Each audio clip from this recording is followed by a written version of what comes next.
Good morning, guys. This is Stephen Howard and my dog Yucca. Say hi, Yucca. We're in Las Vegas, Nevada, and I don't know. It's been a little over a month, I think. Things aren't going exactly the way I would like, but they are going. And I wanted to talk about basically that. If you're an empathic person, you tend to attract people that need healing. And we don't really realize when we're attracting it or when it's coming to us, but the people that are in our network and our circle need healing. And their pain could come from many things that you don't know about or necessarily understand. The most important thing is that you stay grounded and you stay in your elements, and you take good care of yourself. It's almost like the parent, when you watch those presentations in the airlines where they say, make sure your oxygen mask is firmly placed on your nose and mouth, and take care of yourself before putting the mask on your child or anyone else.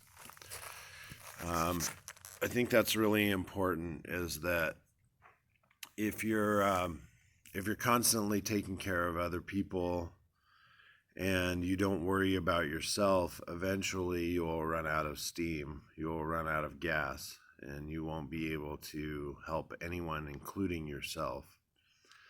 So it's really important as an empathic healer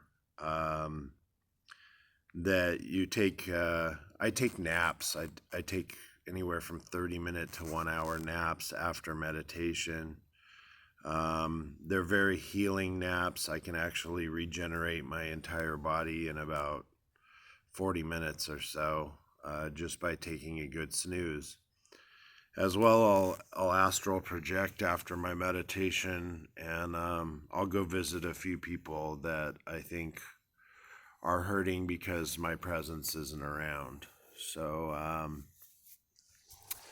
it's just really important that as you're working your magic and you're doing things in your life, manifesting and everything else, that you have proper, I don't know if I'd call them boundaries, but that you have like a limit to what you're capable of giving, and that you're open to receiving as well. So you know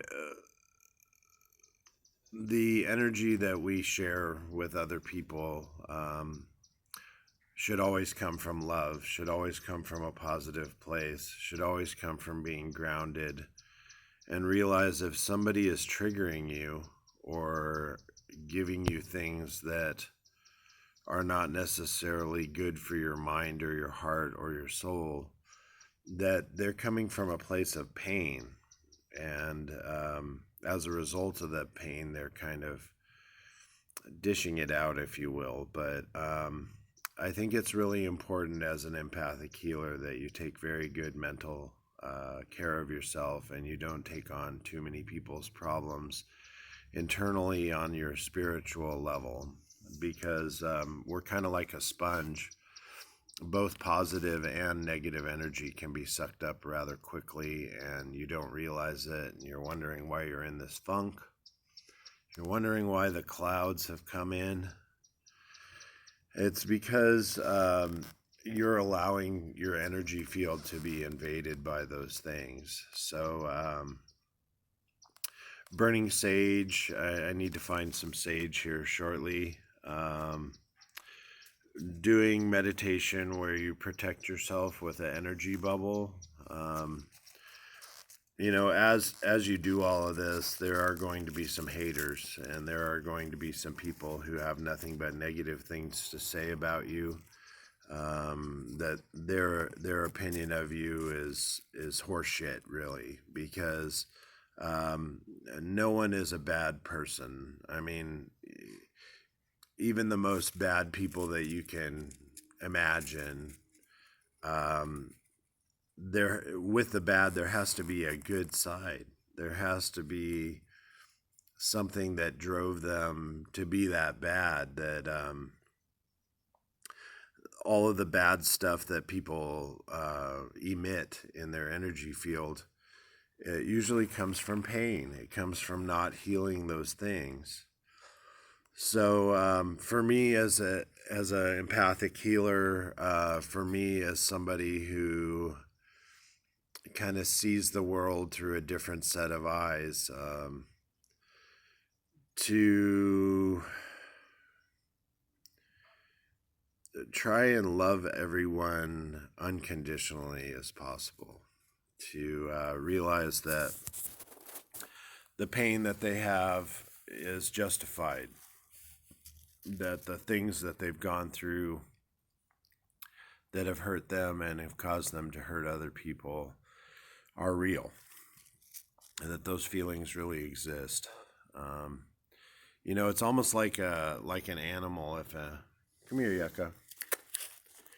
If an animal is scared, if an animal has had abusive ownership, it's not going to react the same way to the love and care. It might cower when you show your hand. It might have some damage, some deep rooted damage.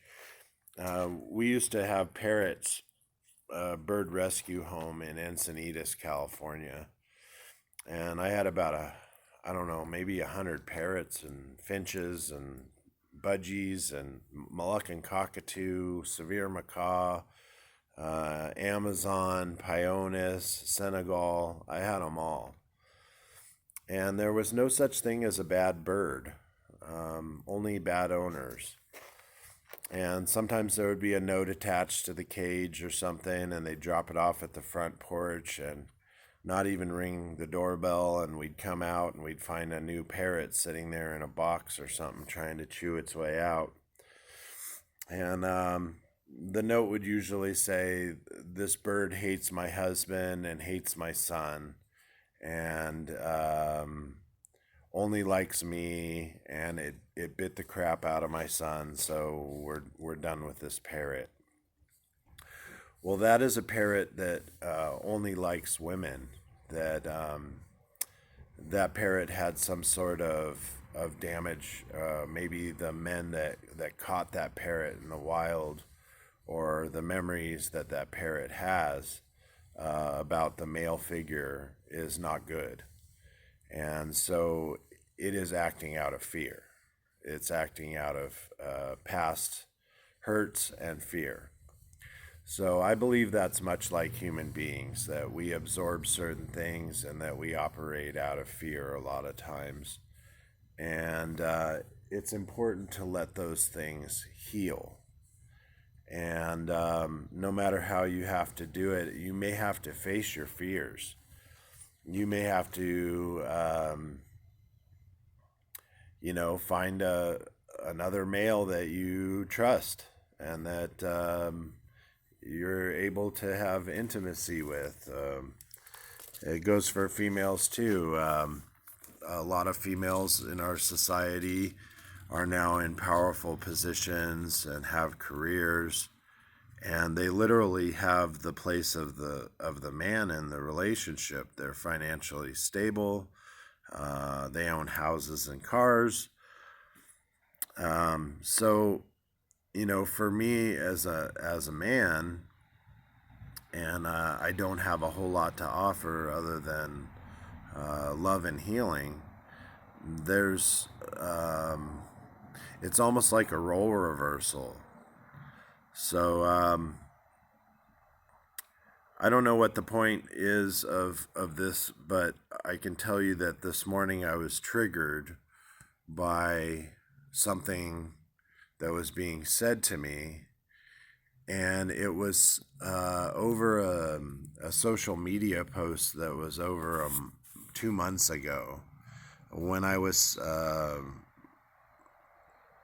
not in a relationship. So jealousy, animosity, those things can come from deep-rooted pain and insecurity. And I totally understand because I've self-sabotaged many relationships with my insecurities and not believing in myself. Just a moment of doubt and you projecting that doubt onto the other person can ruin a relationship. So it's very important that you take good care of yourself, that you stay mentally and physically and spiritually grounded, and that you realize that other people's pain will be projected onto you and that you don't have to accept that. That you know that you deserve much better and so do they, and hopefully you can deliver that to each other. So that being said, me and my roommate Bonnie, hey Bonnie, we're going to head off and going to set up the whiteboards today in the office. Hopefully I'll get a chance to see my daughter later today. It is a little bit overcast. Yucca probably needs a jacket. You know, if it's under 65 degrees in Las Vegas, everybody needs a jacket on. So that's pretty funny because I didn't wear a jacket until it was less than 32 degrees up in Montana. So everybody have a good day. One love. Mahalo to the collective. One of my favorite bands, positive affirmation music for me, is The Green from Hawaii. I love those guys. Check out The Green. They're a wonderful band. I met the lead singer in Missoula. Unfortunately, I missed them last weekend here in Las Vegas. But I am looking forward to the next time I see a headliner for The Green. I would love to go see them. Should be a good soundtrack for my movie as well. Hope all is well. You guys have a good day. Yucca, say goodbye. Come here, Yucca. Bye-bye, guys.